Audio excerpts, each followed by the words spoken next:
Hello students, चलिए start करते हैं। चैप्टर 13 प्रोबेबिलिटी मिसलेनियस एक्सरसाइज का क्वेश्चन नंबर फर्स्ट देखते हैं क्या है। A and B are the two events such that probability of A not equal to 0 है।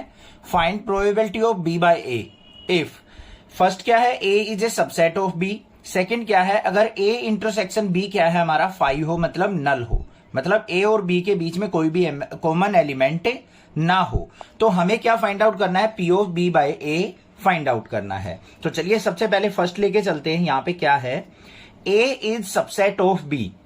क्या कहा है यहां पे, A is subset of B, subset of B.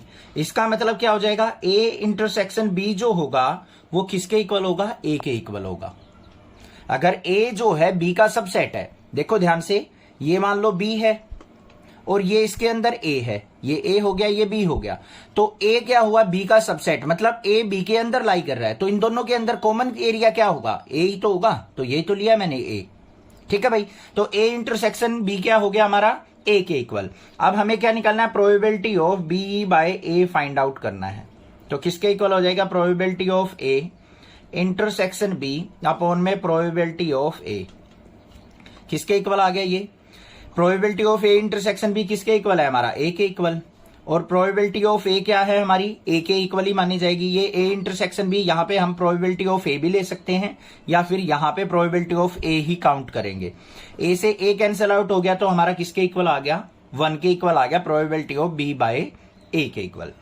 अब सेकेंड पार्ट के अंदर हमें क्या पूछा है, अगर ए इंटरसेक्शन बी अगर हमारा 5 दे रखा हो, तो यहां पे देखो क्या है, A intersection B is equal to 5। 5 का मतलब क्या है, नल वैल्यू कह सकते हैं या फिर इक्वल टू 0 कह सकते हैं। तो probability of B by A किसके इक्वल हो जाएगा, probability of A intersection B upon में प्रोबेबिलिटी ऑफ ए। तो क्या हो गया, यहां पे ए इंटरसेक्शन बी की वैल्यू 0 अपॉन में प्रोबेबिलिटी ऑफ ए कुछ भी रहे, तो 0 बाय ए क्या हो गया, 0। तो यहां पे प्रोबेबिलिटी क्या आ गई हमारी, 0 आ गई। तो मतलब probability of B by A equal to क्या होगा, सेकंड केस में 0 और फर्स्ट केस में वैल्यू क्या आएगी, 1 आएगी। A couple has 2 children. यहां पे क्या कहा है, एक कपल के पास 2 चिल्ड्रन हैं, उसमें हमें इन 2 की प्रोबेबिलिटी निकालनी है। फर्स्ट क्या है, find the probability that both children are male. हमें किसकी प्रोबेबिलिटी देखनी है कि दोनों के दोनों क्या हो, मेल चिल्ड्रन हो। If it is known that at least one of the children is mail. अगर ये हमें पता हो कि एटलीस्ट मतलब कम से कम एक मेल चिल्ड्रन है, उसकी प्रोबेबिलिटी। तो भाई यहां पे देखो, सबसे पहले 2 चिल्ड्रंस हैं, तो पॉसिबल वे क्या हो सकते हैं, या फिर हम सैंपल स्पेस कह सकते हैं इनको, सैंपल स्पेस। सैंपल स्पेस क्या हो जाएंगे, दोनों मेल बच्चे हो सकते हैं, फर्स्ट मेल सेकंड फीमेल हो सकती है, या फिर फर्स्ट फीमेल सेकंड मेल हो सकता है, या फिर दोनों के दोनों फीमेल बच्चे हो सकते हैं। ये हमारे सैंपल स्पेस हो गए, कोई दिक्कत नहीं होनी चाहिए। अब फर्स्ट पार्ट के अंदर आ जाओ। यहां पे 2 इवेंट मान लेते हैं हम, let A is event of at least 1 children is male. ये मान लेते हैं हम, A is event of at least 1 children is male, children is male. और बी इवेंट मान लेते हैं हम, let B is event of both children are male, both children are male. A event क्या है, उसमें क्या कहा है उसने, एटलीस्ट 1 चिल्ड्रन इज मेल, मतलब कम से कम एक तो मेल होना ही होना चाहिए। और बी इवेंट ऐसा माना है हमने कि उसके अंदर बोथ चिल्ड्रन आर मेल हों, ये हो गया। तो ए इवेंट के अंदर एलिमेंट क्या क्या आ जाएंगे बच्चों, एटलीस्ट 1 मेल कहां है, दोनों मेल भी हो सकते हैं, फर्स्ट मेल सेकंड फीमेल भी हो सकती है, फर्स्ट फीमेल सेकंड मेल भी हो सकता है, ये एलिमेंट हो सकते हैं। दोनों फीमेल तो नहीं लेंगे क्योंकि एटलीस्ट 1 चिल्ड्रन मेल कहा है उसने, तो दोनों फीमेल हम यहां पे कंसिडर नहीं करेंगे। बी इवेंट क्या है हमारा, बी इवेंट के अंदर दोनों मेल होने चाहिए, तो एक ही एलिमेंट आएगा हमारा मेल मेल वाला। अब ए इंटरसेक्शन बी की अगर मैं बात करूं, इन दोनों में कॉमन क्या है, एक सिंगल एलिमेंट है, मेल मेल का कॉम्बिनेशन, जो कि इनमें कॉमन आएगा। ठीक है भाई। अब देखो यहां पे प्रोबेबिलिटी ऑफ ए इवेंट क्या हो जाएगी, ये जो ए इवेंट था इसकी प्रोबेबिलिटी क्या होगी, यहां पे ध्यान से देखो हमारे पास कितने एलिमेंट है, 1 2 3, तो 3 बाय टोटल सैंपल स्पेस क्या थे 4, तो 3/4 होगी। प्रोबेबिलिटी ऑफ बी इवेंट क्या हो जाएगी हमारी, इसके अंदर एलिमेंट 1/4 हो जाएगी। बात समझ में आ गई। अब हमें क्या निकालनी है यहां पे, probability that both childrens are males if it is known that at least one of the children is male. इसकी प्रोबेबिलिटी निकालनी है, इसका मतलब probability of B by A find out करनी है हमें। ए इवेंट हमारा क्या था, एटलीस्ट वन चिल्ड्रन, इसकी प्रोबेबिलिटी निकालनी है विद रिस्पेक्ट टू ये रहा, क्या नाम है, probability that both children are male, इसकी प्रोबेबिलिटी निकालनी है with respect to at least one children is male. तो एटलीस्ट वन चिल्ड्रन मेल की नीचे आ जाएगी और बोथ चिल्ड्रन मेल की ऊपर आ जाएगी, तो probability of B by A निकलेगी। तो किसके इक्वल होगी, probability of A intersection B upon में प्रोबेबिलिटी ऑफ ए। तो किसके इक्वल होगी यहां पे, probability of A intersection B ये रही हमारी, ये किसके इक्वल होगी 1/4 के इक्वल, क्योंकि एक ही एलिमेंट कॉमन था तो 1/4, और प्रोबेबिलिटी ऑफ ए इवेंट क्या है 3/4। सिंप्लीफाई कर लो, 1/4 मल्टीप्लाई 4/3, 4 से 4 कट गया तो क्या आ गई 1/3 आ गई। ठीक है भाई, सेकंड पार्ट पे चलते हैं। सेकंड में हमने क्या निकालनी है, find the probability that both children are female. क्या निकालनी है, बोथ चिल्ड्रन क्या होनी चाहिए, फीमेल्स होनी चाहिए। It is known that elder children is female, और यहां पे क्या कहा है कि एल्डर चिल्ड्रन फीमेल होनी चाहिए। तो भाई यहां पे देखो ए इवेंट क्या हो जाएगा हमारा, यहां पे क्या कहा है उसने, probability that both childrens are female और it is known that elder children is female. तो इसको हम ए मान लेते हैं, एल्डर चिल्ड्रन फीमेल होना चाहिए, तो ये इवेंट आ गया फीमेल का, और हमारा क्या हो सकता है, मेल हो सकता है, और दोनों फीमेल भी हो सकते हैं। तो एल्डर हमारा फीमेल आ रहा है। बी इवेंट मान लिया हमने, उसमें मान लिया हमने दोनों फीमेल, तो एफ इवेंट हो गया। अब यहां पे प्रोबेबिलिटी ऑफ ए इवेंट की अगर मैं बात करूं तो दो एलिमेंट है, 2/4 हो गई, मतलब 1/2। प्रोबेबिलिटी ऑफ बी इवेंट की अगर मैं बात करूं, यहां पे एक ही एलिमेंट है तो 1/4 प्रोबेबिलिटी होगी। हमें निकालना है यहां पे probability of B by A, किसके इक्वल हो जाएगी, probability of A intersection B upon में प्रोबेबिलिटी ऑफ ए। सिंप्लीफाई कर लो, ए इंटरसेक्शन बी क्या आ गया यहां पे, ए इंटरसेक्शन बी दोनों में कॉमन क्या है, एक ही एलिमेंट है, तो 1/4 प्रोबेबिलिटी हो जाएगी, और प्रोबेबिलिटी ऑफ ए क्या है 1/2, 2 2 जा 4, तो क्या आ गया यहाँ पे आंसर मेरे पास 1/2 आ गई probability. Suppose that 5% of man and 0.25% of women have grey hair. यहाँ पे क्या कहा है, 5% मैन के और 0.25% वुमेन के ग्रे हेयर है। एक grey hair person is selected at random, एक ग्रे हेयर का पर्सन जो है रेंडमली सिलेक्ट किया जाता है। What is the probability of this person being male. तो हमें बताने है कि जो वो पर्सन सिलेक्ट किया गया है रेंडमली वो मेल पर्सन है। Assuming that there are equal number of males and female. यहां पे क्या कहा है, इक्वल नंबर ऑफ मेल और फीमेल आपको कंसीडर करके चलने हैं। तो भाई यहां पे देख लेते हैं हम सबसे पहले ग्रे हेयर के लिए हम इवेंट मान लेते हैं, let G is event for grey hair, event for grey hair and M and F, M male को डिनोट करेगा और एफ किसको डिनोट करेगा, फीमेल को। M and F for male and female, ऐसे लिख लेना चाहिए भाई। हमने जो भी अपने ये एब्रीवेशन यूज करनी है या जो भी नोटेशन यूज करनी है उनको राइट डाउन कर लो। अब यहां पे देखो मेल और फीमेल को इक्वल कहा है उसने, तो probability of male equal to probability of female is equal to क्या होगी 1/2। टोटल देखो मेल और फीमेल है, तो मेल की प्रोबेबिलिटी क्या होगी 1, टोटल पर्सन कितने हैं मेल और फीमेल, दो टाइप के हैं, तो 1/2 हो गई प्रोबेबिलिटी। हाफ मेल होंगे, हाफ क्या होंगी, फीमेल्स होंगी। अब हमें यहां पे क्या दे रखी है, probability of grey hair with respect to man, कि जो मेंस के हेयर हैं ग्रे वो कितने परसेंट है, 5%। तो 5% का मतलब क्या हो गया बच्चों, 5/100, मतलब 5 से इसको कट करेंगे तो क्या आ गया 1/20। Probability of mail bye probability of female, probability of grey colour with female, तो ये कितनी है हमारी, वो देख लो 0.25%।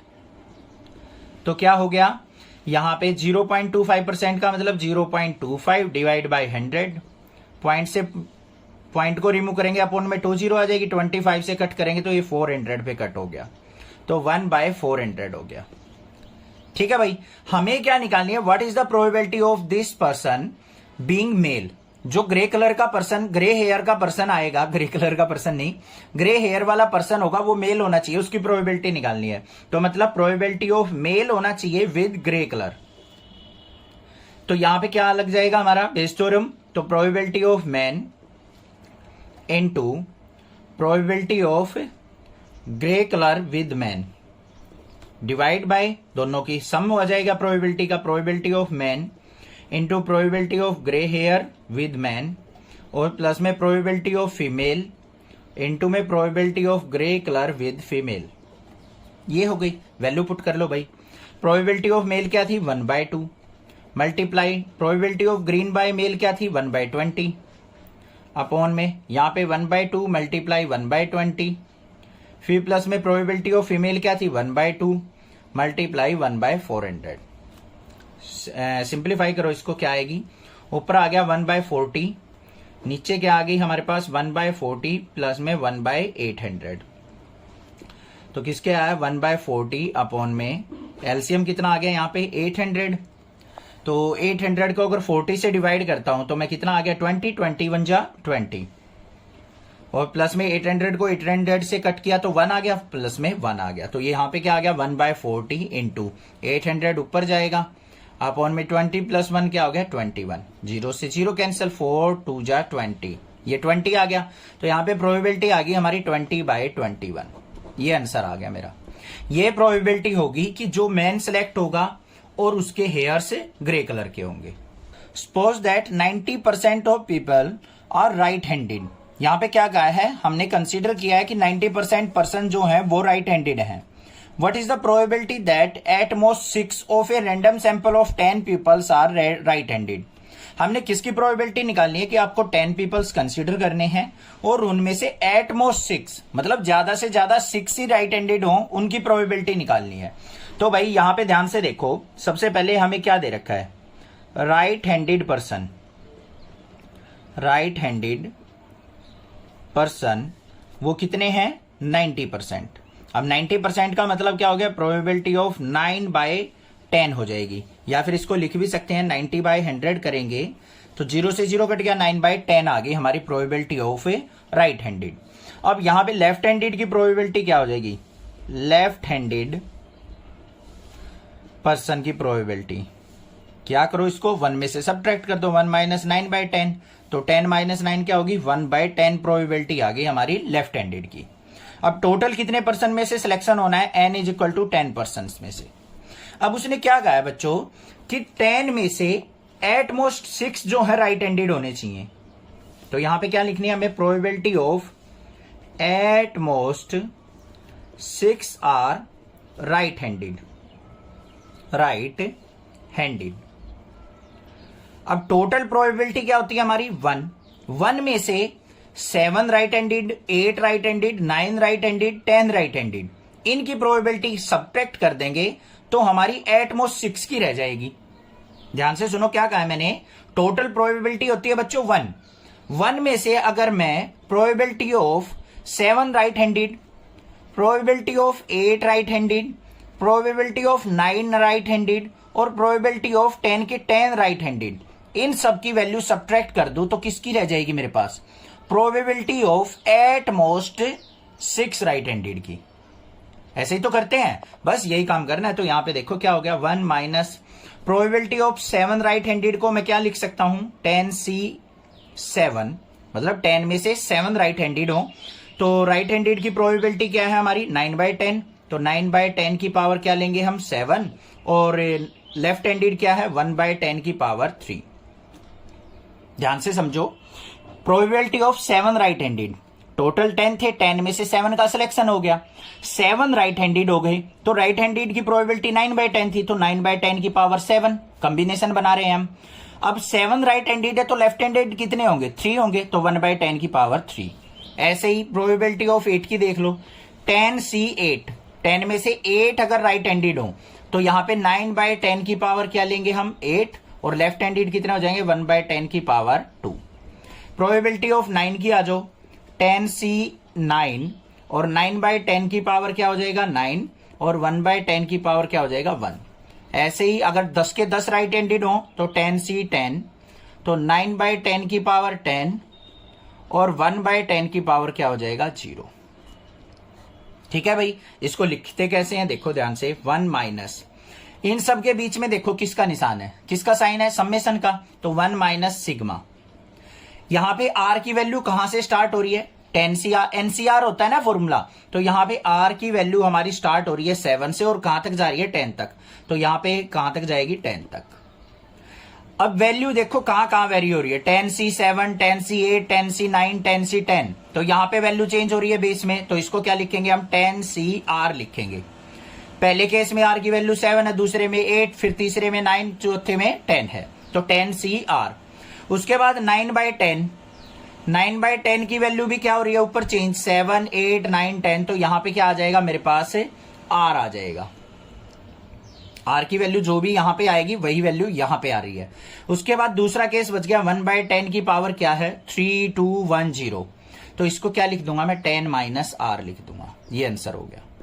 10 माइनस आर का मतलब पहले केस में आर की वैल्यू 7 ली है, तो 10 माइनस 7 कितना हो गया 1/10 की पावर 3 होना चाहिए, तो इसको मैंने इस फॉर्म में राइट डाउन कर दिया। या फिर इसको ऐसे भी लिख सकते हैं 1 माइनस सिग्मा, या फिर समेशन आर इक्वल टू 7 से 10CR, इसको क्या लिख लेंगे 0.9 की पावर आर, और यहां पे 0.1 की पावर 10 माइनस आर, ये आंसर भी हो सकता है। दोनों के दोनों आंसर क्या है, बिल्कुल करेक्ट है। If a leap year is selected at random, randomly आपको एक लीप ईयर सिलेक्ट करना है, और व्हाट इज द चांसेस या फिर what is the probability that it will contain 53 Tuesdays, तो आपने प्रोबेबिलिटी बतानी है कि जो आप लीप ईयर सिलेक्ट करोगे उसके अंदर 53 ट्यूसडेज मिलेंगे, उसकी प्रोबेबिलिटी निकालनी है। बिल्कुल सिंपल क्वेश्चन है, थोड़ा सा माइंड लगाना पड़ेगा। सबसे पहले देखो लीप ईयर के अंदर डेज कितने होते हैं, तो यहां पे क्या लिखेंगे हम, in a leap year total days जो होंगे वो कितने होंगे हमारे 366 डेज। टोटल कितने डेज होंगे हमारे लीप ईयर के अंदर 366 डेज होंगे। अब 366 डेज होंगे तो हमारे टोटल वीक्स कितने बन गए भाई, टोटल जो वीक होंगे उसको क्या करो 366 को 7 से डिवाइड कर लो, 7 से डिवाइड करोगे 7 5 जा 35, 16 हो गया, 7 2 जा 14 और 2 रिमाइंडर बच गया, तो 52 वीक हो गए और 2 डेज बच गए हमारे, प्लस में 2 डेज। ठीक है भाई, अब 52 डेज में हमारे कितने ट्यूसडेज आ गए, 52 ट्यूसडेज आ गए। अब जो हमारा 53th मतलब एक जो ट्यूसडे है वो इन 2 डेज के अंदर लाई करेगा, तो हमारे यहां पे पॉसिबल केस क्या हो जाएंगे, पॉसिबल कॉम्बिनेशन कह सकते हैं, कॉम्बिनेशंस। अब ये 2 डेज हैं, इनके अंदर कौन कौन से कॉम्बिनेशन हो सकते हैं भाई, मंडे ट्यूसडे भी हो सकता है, और ट्यूसडे वेडनेसडे भी हो सकता है, फिर वेडनेसडे थर्सडे भी हो सकता है, और फिर थर्सडे फ्राइडे भी हो सकता है, और उसके बाद अगर मैं बात करूं फ्राइडे और सैटरडे भी हो सकता है, और सैटरडे संडे भी हो सकता है, और संडे मंडे भी हो सकता है। ये सारे बना के दिखा दिए मैंने कहा आपको कॉम्बिनेशन। भाई इससे ज्यादा तो कोई कॉम्बिनेशन नहीं बनेंगे। टोटल कॉम्बिनेशन कितने बन गए 1 2 3 4 5 6 7। तो प्रोबेबिलिटी ऑफ ट्यूसडे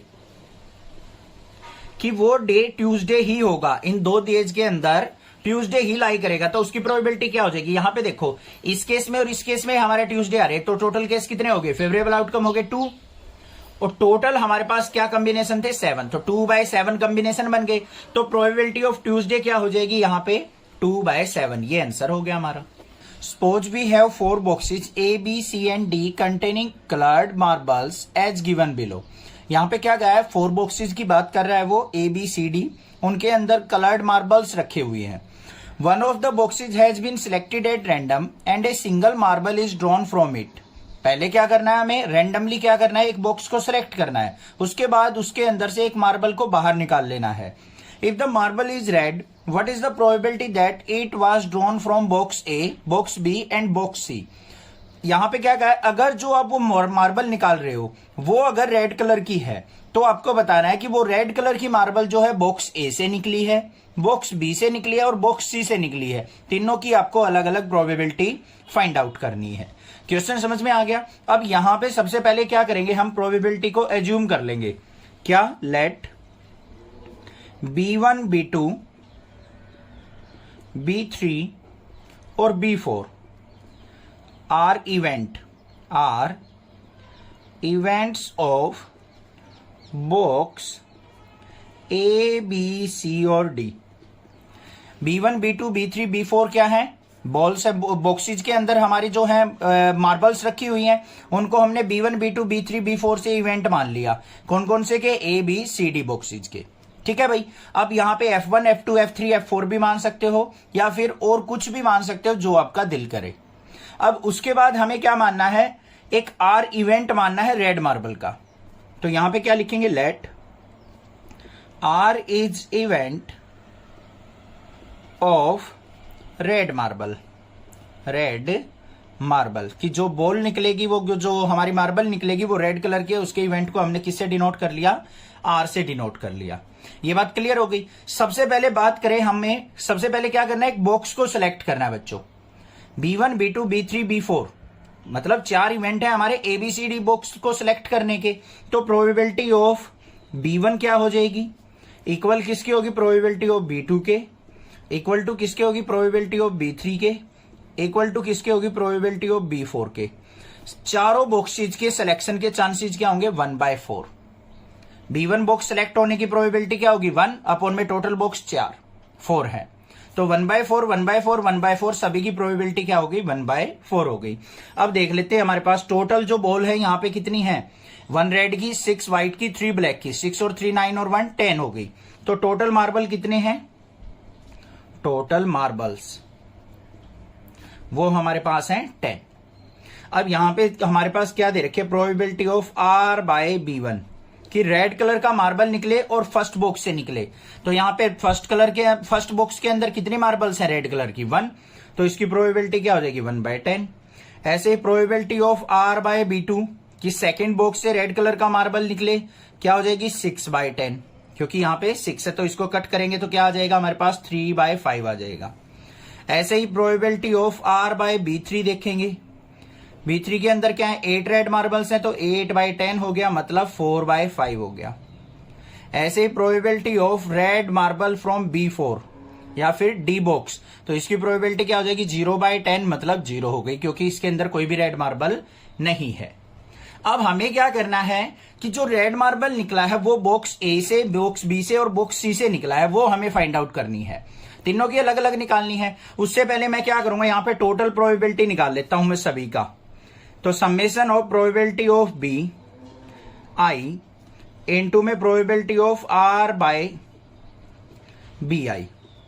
इसका मतलब क्या है, फर्स्ट की, सेकंड की, थर्ड की, फोर्थ की कंबाइंड प्रोबेबिलिटी क्या हो जाएगी, प्रोबेबिलिटी ऑफ B1 इनटू में प्रोबेबिलिटी ऑफ R/B1 प्लस में प्रोबेबिलिटी ऑफ B2 इनटू में प्रोबेबिलिटी ऑफ R/B2, फिर प्लस में probability of B3 into probability of R/B3, फिर प्लस में प्रोबेबिलिटी ऑफ B4 इनटू में प्रोबेबिलिटी ऑफ R/B4। ये मैंने क्यों किया है पहले ही, वो अभी समझ में भी आ जाएगा रीजन। प्रोबेबिलिटी ऑफ B1 देखो क्या थी, 1/4, ये इनटू में 1/10, फिर प्लस में प्रोबेबिलिटी ऑफ B2 क्या है बच्चों, 1/4 मल्टीप्लाई 3/5, फिर प्लस में प्रोबेबिलिटी ऑफ B3 क्या है, 1/4 मल्टीप्लाई R/B3 की 4/5, और प्लस में प्रोबेबिलिटी ऑफ B4 1/4 मल्टीप्लाई में R/B4 क्या है, 0। सिंप्लीफाई कर लो, ये क्या हो गया, 1/40 प्लस में 3/5 4 जा 20, 4 से 4 कट गया, 1/5 और प्लस में 0। इसको सिंप्लीफाई कर लो, क्या आ गया, यहाँ पे एलसीएम कितना आ गया हमारे पास, 40 से 40 कट गया, 1 आ गया, 22 जा 2 3 जा 6, 5 8 जा 8 1 जा 8, 8 और 6 क्या हो गया, 14 और 1 15/40। इसको कट करना चाहो तो कट कर लो 5 से, 5 3 जा 15, 5 8 जा 40, तो 3/8 प्रोबेबिलिटी आ गई हमारी combined probability of all the boxes. समझ में आ गई बात। अब हमें बारी बारी से निकालनी है कि रेड कलर की बॉल जो है हमारी बॉक्स ए से निकले, बॉक्स बी से निकले और बॉक्स सी से निकले, ये फाइंड आउट करनी है। अब ध्यान से देखो क्या होगी, यहां पे प्रोबेबिलिटी ऑफ हमें क्या निकालनी है, B1 बाय आर। बॉक्स ए की इवेंट को हमने क्या माना था, B1, तो probability of B1 bye are निकालनी है। बेस थ्योरम का यूज करेंगे, किसके इक्वल होगी, प्रोबेबिलिटी ऑफ यहां पे B1 इनटू में probability of R by B1 upon में टोटल सम प्रोबेबिलिटी का, ये वाला summation of probability of BI into में probability of R by BI। नीचे टोटल सम आता है ना, बस यही यूज कर रहे हैं, इसलिए मैंने पहले फाइंड आउट कर लिया। प्रोबेबिलिटी ऑफ B1 क्या थी हमारी, 1/4 मल्टीप्लाई 1/10 अपॉन में ये टोटल कितनी निकली है, 3/8। सिंप्लीफाई कर लो, 1/40 इंटू में 8/3, 8 1 जा 8, 8 5 जा 40, तो ये कितनी आ गई, 1/15 प्रोबेबिलिटी। 1/15 किसकी आ गई, कि रेड कलर की बॉल जो है वो बॉक्स ए से निकले। B1 इवेंट ए बॉक्स का है ना, तो B1 बाय आर हमने फाइंड आउट कर लिया, क्या हो गया, 1/15 हो गई। समझ में आ गई। ऐसे ही हमें बॉक्स बी की निकालनी है, बॉक्स सी की निकालनी है, तो बॉक्स बी और सी की और फाइंड आउट कर लेते हैं। बॉक्स बी की निकालनी है तो हमें क्या निकालनी है, probability of B2 by R. Second event कौन सा था, बी बॉक्स का, तो B2 बाय आर निकालनी है तो क्या हो जाएगी, probability of B2 into probability of R by B2 और अपॉन में टोटल प्रोबेबिलिटी, मतलब summation of probability of BI into probability of R by BI। देख लो भाई वैल्यूज क्या आती हैं। प्रोबेबिलिटी ऑफ B2 क्या है हमारे पास, 1/4 इंटू में R बाय B2 क्या थी हमारी, ये रही 3/5 और अपॉन में टोटल प्रोबेबिलिटी क्या थी हमारी, 3/8। सिंप्लीफाई कर लो इसको, 3/5 4 जा 20 और ये क्या हो जाएगा, 8/3। 3 से 3 कट गया, 4 4 जा और 4 2 जा 8 और 4 5 जा 20, तो क्या आ गई प्रोबेबिलिटी, 2/5 आ गई। थर्ड निकालनी है probability of B3 by R, मतलब रेड कलर की बॉल B3 इवेंट से निकले, मतलब बॉक्स सी से निकले, तो probability of B3 into probability of R by B3 upon में total sum, summation of probability of B3 into में प्रोबेबिलिटी ऑफ R बाय, ये समेशन आई लेंगे यहाँ पे, R बाय BI, क्योंकि टोटल सम ऑफ प्रोबेबिलिटी लेना है। तो ये किसके इक्वल हो जाएगी, प्रोबेबिलिटी ऑफ B3 1/4 और ये क्या थी हमारे पास वैल्यू 4/5 अपॉन में टोटल सम क्या था, 3/8। 4 से 4 कट गया तो क्या आ गया, 1/5 मल्टीप्लाई 8/3, तो ये आ गया 8/5 3 जा 15। ये आ गई प्रोबेबिलिटी की हमारी रेड कलर की बॉल जो है थर्ड बॉक्स से निकलेगी। Assume that the chances of a patient having a heart attack is 40%। यहां पे क्या कहा है कि एक पेशेंट को हार्ट अटैक आने के चांसेस 40% है। It is also assume that meditation and yoga courses reduce the risk of heart attack by 30%। अगर कोई मेडिटेशन और योगा कोर्सेज ज्वाइन कर लेता है तो उसको हार्ट अटैक आने के चांसेस 30% कम है। And prescription of certain drugs reduced its chances by 25%। अगर वो ड्रग्स वगैरह यूज करता है, दवाइयां खाता है, तो उसके चांसेस 25% से कम हो जाते हैं। At a time a patient can choose any one of the two option with equal probabilities. यहां पे क्या कहा है कि जो पेशेंट है वो दोनों में से एक चीज को चूज कर सकता है, या तो मेडिटेशन योगा को या फिर ड्रग्स को, और दोनों की प्रोबेबिलिटी क्या है, इक्वल है। इसका मतलब हाफ हाफ है। It is given that after going through one of the two option the patient selected at random suffer A heart attack. अब यहां पे क्या कहा है, एक पर्सन को आपने सिलेक्ट करना है जो क्या करता है, इन दोनों ऑप्शंस में से एक को सिलेक्ट कर किए हुए होता है, या तो वो मेडिटेशन या योगा का होता है या फिर वो ड्रग्स ले रहा होता है, और फिर भी उसको हार्ट अटैक आ जाता है। Find the probability that the patient followed A course of meditation and yoga. तो हमें बताना है कि जो वो हार्ट अटैक का पेशेंट है वो मेडिटेशन और योगा वाला था, उसकी प्रोबेबिलिटी आपको फाइंड आउट करनी है। ठीक है भाई, ध्यान से समझ लो। पहले यहां पे हम इवेंट मान के चलेंगे। क्या इवेंट मानना हमने, let H is event for heart attack. Heart attack के पेशेंट का इवेंट हमने किससे मान लिया, H से। अब यहां पे मेडिटेशन एंड योगा है और ड्रग्स है, तो इसको भी मान लेते हैं हम। Let M and D, M से मेडिटेशन, D से ड्रग्स, इवेंट फॉर मेडिटेशन, इसके साथ में योगा भी आ जाएगा, मेडिटेशन योगा एंड ड्रग्स, ये हमारे इवेंट हो गए भाई। बात क्लियर हो गई। अब यहां पे हमें लेनी है प्रोबेबिलिटी ऑफ मेडिटेशन और प्रोबेबिलिटी ऑफ ड्रग्स, दोनों इक्वल कही है उसने। यहां पे देखो क्या दे रखी है, at a time patient can choose any one of the two options with equal probabilities. Meditation और ड्रग्स दोनों की प्रोबेबिलिटी इक्वल दे रखी है, तो मतलब क्या होगी 1/2, इसको लिख सकते हैं हम 0.5। अब बात आती है मेन इंपॉर्टेंट क्वेश्चन की। हमें दे रखी है यहां पे probability of H/M। Heart attack आने वाला पेशेंट मेडिटेशन वाला होगा, उसकी प्रोबेबिलिटी क्या होगी बच्चों? ध्यान से देख लो, उसने क्या कहा है, हार्ट अटैक आने की प्रोबेबिलिटी क्या है, 40% है।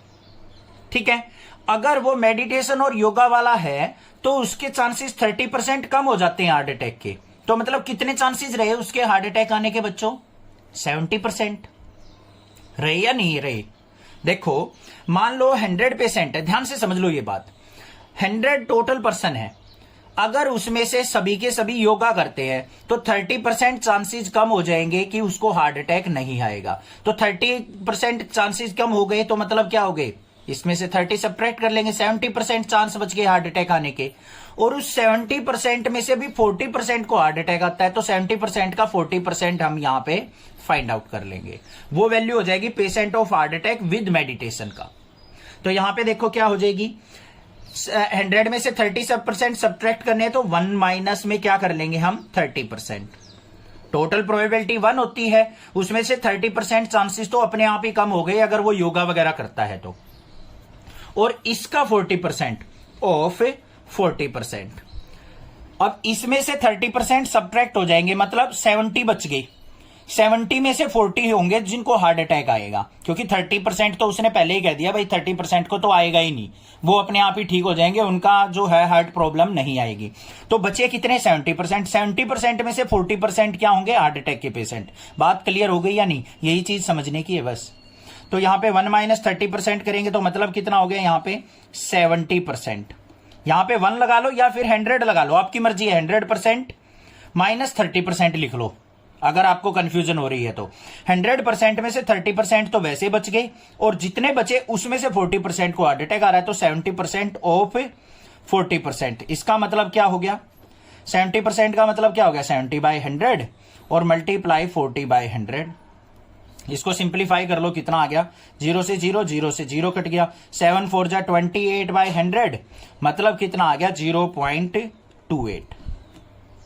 ये आ गया हमारा प्रोबेबिलिटी किसकी, हार्ट अटैक आने वाले की और मेडिटेशन करने वालों की। अब ऐसे ही हमें दे रखे probability of drugs bye meditation. अब जो ड्रग्स ले रहे हैं उनकी प्रोबेबिलिटी क्या है, 25% को हार्ट अटैक नहीं आएगा, तो 100 माइनस 25% और इसका 40%।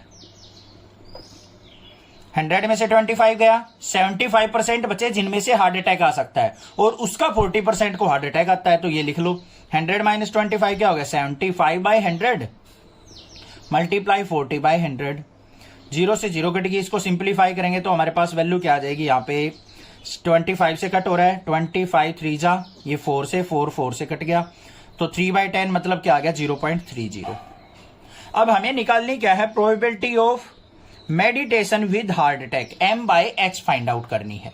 देखो क्या कहा है, probability that the patient followed A course of meditation and yoga, और वो हार्ट अटैक का पेशेंट होना चाहिए, तो हार्ट अटैक का patient with meditation and yoga हमें फाइंड आउट करना है। तो बेस थ्योरम लग जाएगी, probability of meditation into probability of H/M upon में total probability of M into probability of H/M plus में probability of drugs into probability of H/D। Clear हो गया, निकाल लो भाई, ये कितना है 0.5 इंटू ये वैल्यू कितनी थी 0.28 डिवाइड बाय 0.5 इंटू 0.28 और प्लस में प्रोबेबिलिटी ऑफ डी, यहां पे देखो कितनी दे रखी है हमें, ये भी 0.5 और मल्टीप्लाई में 0.30। सिंप्लीफाई करो, ऊपर से मल्टीप्लाई की तो 0.14, ये आ गया 0.14 और प्लस में 0.5 की 0.30 से करेंगे तो 0.15, तो ये वैल्यू आ गई 0.14 अपॉन में 0.29। पॉइंट से पॉइंट रिमूव, तो 14/29 प्रोबेबिलिटी आ गई हमारी कि मेडिटेशन करने वाले को हार्ट अटैक आएगा। समझ में आ गई बात, क्लियर है क्वेश्चन? एक बार स्टेटमेंट ध्यान से पढ़ लेना, तब आपको ये चीज क्लियर हो जाएगी कि भाई किस तरीके से हमने ये कैलकुलेशन की है। अगर अब भी कुछ प्रॉब्लम है तो एक बार यहां से वीडियो दोबारा रोल बैक करके देखिए, और फिर भी कोई दिक्कत आती है तो हम मुझसे पूछ सकते हैं। If each element of A second order determinant is either 0 और 1, यहां पे क्या कहा है, 2 ऑर्डर का डिटरमिनेंट है और उसके एलिमेंट्स क्या है, या तो 0 है या 1 है।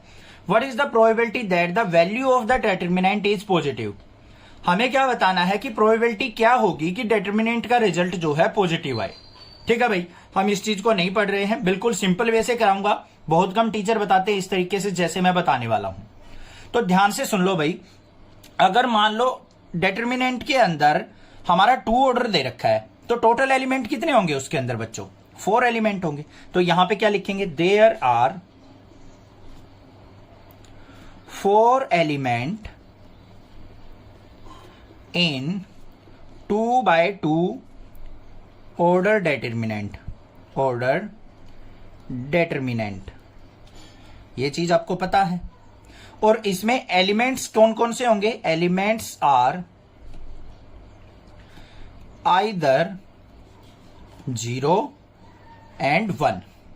तो कैसे कैसे हो सकते हैं भाई, देखो इस तरीके से बहुत सारे केस बनेंगे। 0 0 चारों 0 भी हो सकती हैं, 1 0 0 0 भी हो सकते हैं, 0 1 0 0 भी हो सकते हैं। ऐसे हमारे मल्टीपल डिटरमिनेंट बन जाएंगे। तो नंबर ऑफ डिटरमिनेंट कितने होंगे, नंबर ऑफ पॉसिबल डिटरमिनेंट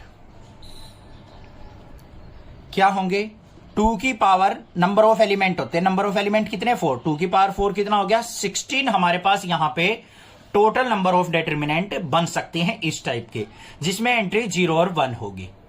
बना के देख लेना बेशक से, ठीक है। अब हमें क्या चाहिए, वो डिटरमिनेंट चाहिए जो ओनली पॉजिटिव रिजल्ट देंगे। Determinant with positive result, positive result के डिटरमिनेंट कौन से होंगे वो हमें यहां पे सिलेक्ट करने हैं भाई, इन 16 में से। अब बिल्कुल इजीली कर सकते हो, डिटरमिनेंट का सॉल्यूशन आपको पता है किस तरीके से किया जाता है, इसकी इससे मल्टीप्लाई माइनस में इसकी इससे मल्टीप्लाई। तो ऐसे ही हमें यहां पे डिटरमिनेंट देखने, देखो बिल्कुल सिंपल है। एक तो 1 1 0 0, इससे पॉजिटिव रिजल्ट मिलेगा। 1 की 1 से मल्टीप्लाई 1, माइनस 0 करेंगे पॉजिटिव आएगा।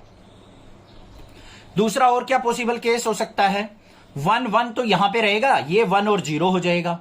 देखो इससे भी पॉजिटिव आएगा, 1 1 जा 1, माइनस में 0 1 जा 0, तो यहां पे भी पॉजिटिव आ रहा है। थर्ड केस और हो सकता है हमारा, 1 1 तो रहेगा, यहां पे 1 और 0, इसमें भी हमारा क्या आएगा, पॉजिटिव रिजल्ट आएगा, क्योंकि 1 1 जा 1, माइनस में 0।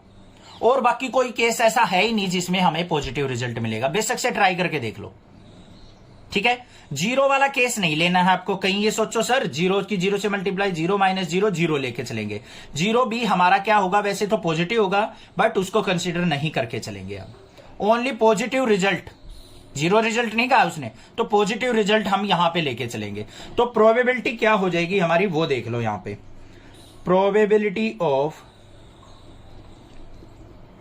प्रोबेबिलिटी विद पॉजिटिव रिजल्ट क्या हो जाएगी, नंबर ऑफ फेवरेबल आउटकम कितने केस हैं, 3, टोटल कितने थे हमारे पास 16, तो 3/16 आंसर हो गया बस। An electronic assembly consist of 2 सब सिस्टम से ए एंड बी। यहां पे क्या कहा है, एक इलेक्ट्रॉनिक असेंबली की बात कर रहा है जिसके अंदर 2 सब सिस्टम है, एक ए सिस्टम है एक बी है। ठीक है भाई, पूरा एक सिस्टम है, उसके नीचे क्या है, ए और बी 2 इक्विपमेंट लगा लो या फिर 2 सब सिस्टम लगा लो, वो लगे हुए हैं। From previous testing procedure the following probabilities are assume to be known. एक टेस्टिंग हुई जिसके द्वारा कुछ प्रोबेबिलिटीज यहां पे हमें दी गई हैं। प्रोबेबिलिटी ऑफ ए फेल्स, कि ए सब सिस्टम जो फेल हो जाता है उसकी प्रोबेबिलिटी क्या है, 0.2 है। Probability of B fail alone, मतलब बी अकेला फेल हो जाता है, उसकी प्रोबेबिलिटी 0.15 है। और probability of A and B fail, and का मतलब क्या होता है, इंटरसेक्शन, ए और बी का इंटरसेक्शन हमें दे रखा है 0.15। उसकी हेल्प से हमें क्या करना है, evaluate the following probabilities. First क्या है, probability of A fail by B has failed, ये हमने फाइंड आउट करनी है। और probability of A fails alone की हमें प्रोबेबिलिटी फाइंड आउट करनी है। तो देखो किस तरीके से हम यहां पे फाइंड आउट करेंगे। सबसे पहले देखो हमें गिवन क्या क्या है। Probability of A fails, A fails की प्रोबेबिलिटी हमारे पास क्या है, 0.2। फिर probability of B fail alone, B fails alone इसकी प्रोबेबिलिटी हमें क्या दे रखी है 0.15 और यहां पे एंड वाली क्या दे रखी है हमें probability of A and B fail.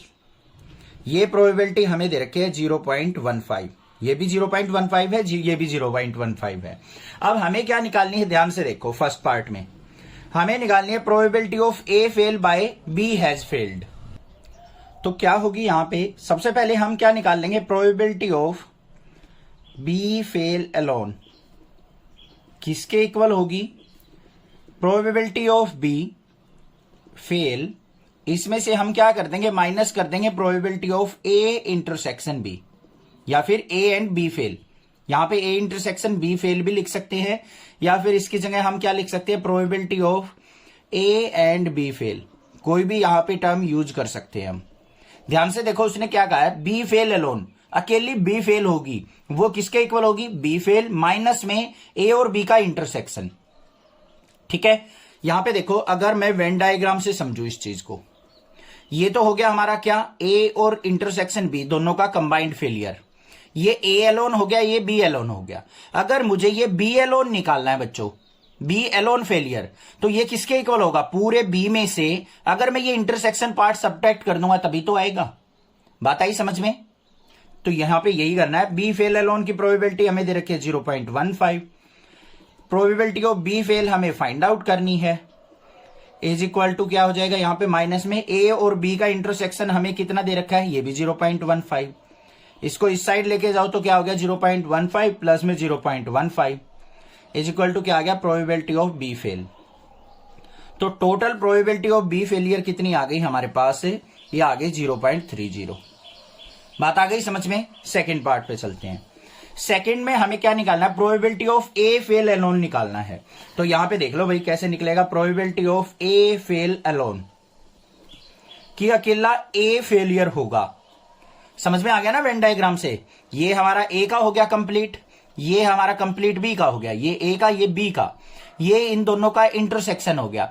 अब हमें ए अलोन निकालना है, मतलब ये इधर इधर वाला, तो पूरे ए की प्रोबेबिलिटी में से इंटरसेक्शन को सब्ट्रैक्ट कर देंगे, तो ये क्या आ जाएगी, probability of A fail minus कर देंगे इसमें से probability of A and B fail, बस काम हो गया। समझ में आ गया?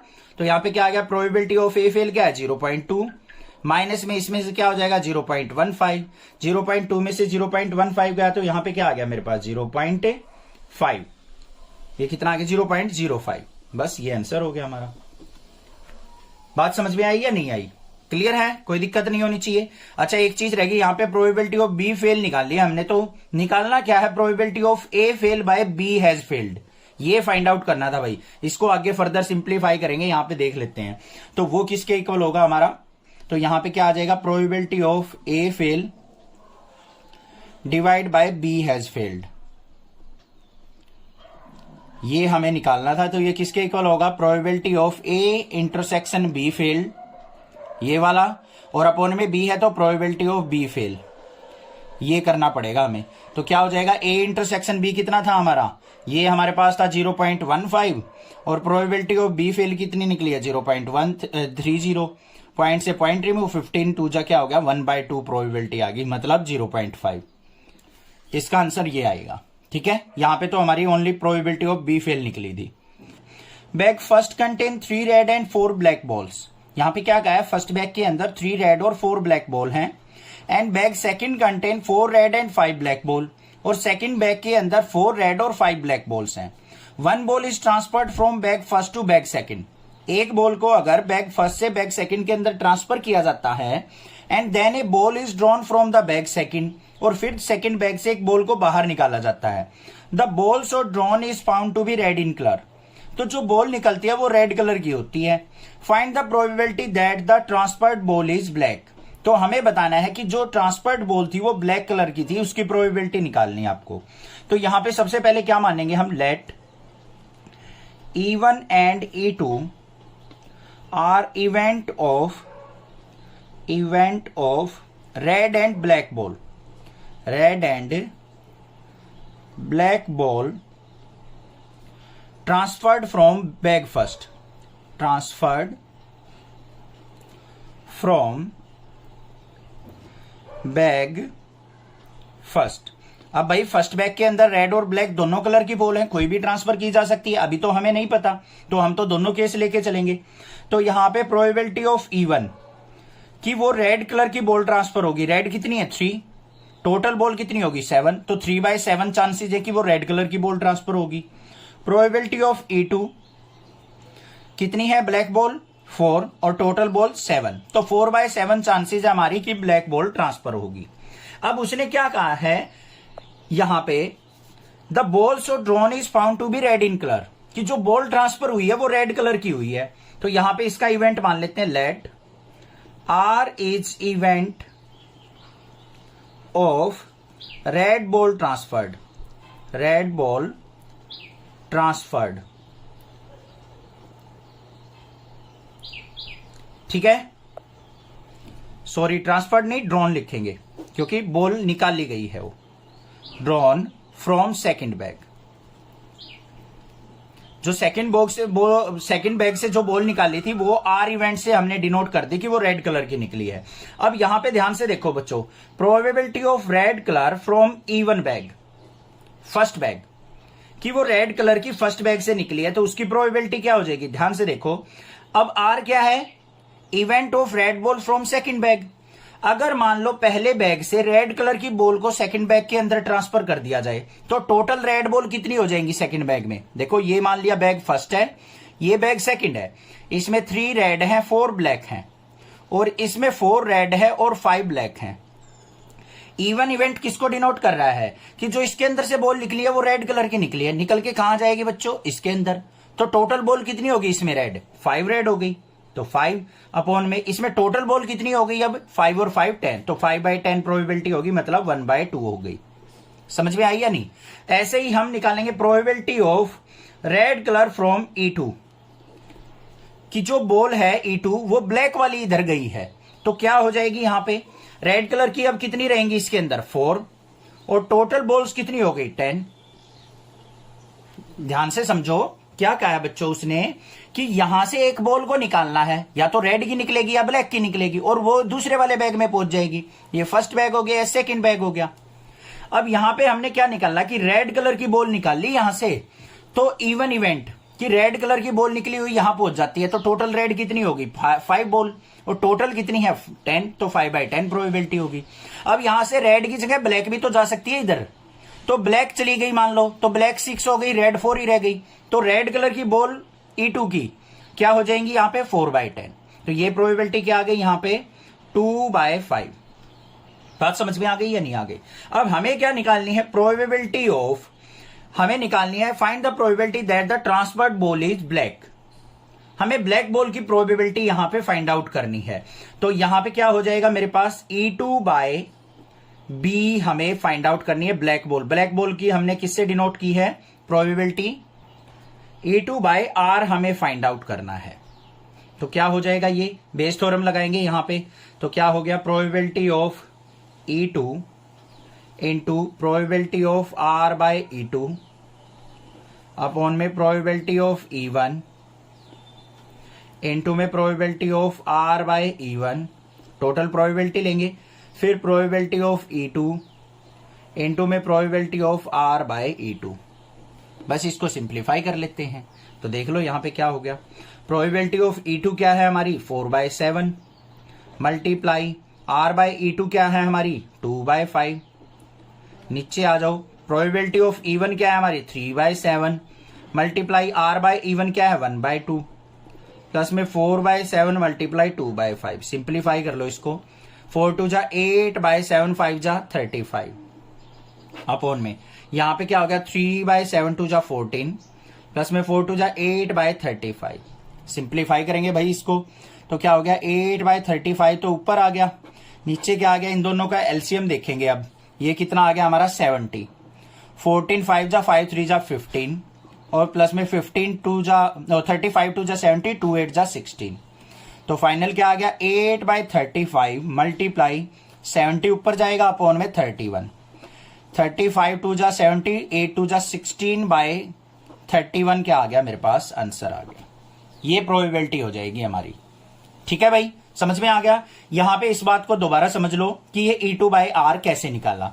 E2 इवेंट क्या था भाई, black ball from bag first, कि फर्स्ट बैग से ब्लैक बॉल ट्रांसफर की जाए। तो यहां पे प्रोबेबिलिटी किसकी निकालनी है हमें, ट्रांसफर्ड बॉल इज ब्लैक, तो E2 की। और यहां पे जो ड्रॉन बॉल थी वो निकली थी वो रेड कलर की, तो E2/R हमें फाइंड आउट करना है। If A and B are the two event such that probability of A not equal to 0 है and probability of B/A equal to 1 है, देन इनमें से आपको बताना है कौन सा आपका आंसर बिल्कुल करेक्ट है।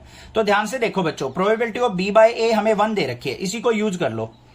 प्रोबेबिलिटी ऑफ B/A किसके इक्वल होती है हमारी, probability of A intersection B upon में नीचे A है तो प्रोबेबिलिटी ऑफ A, ये 1 के इक्वल दे रखी है तो 1 equal to probability of A intersection B और यहां पे प्रोबेबिलिटी ऑफ A।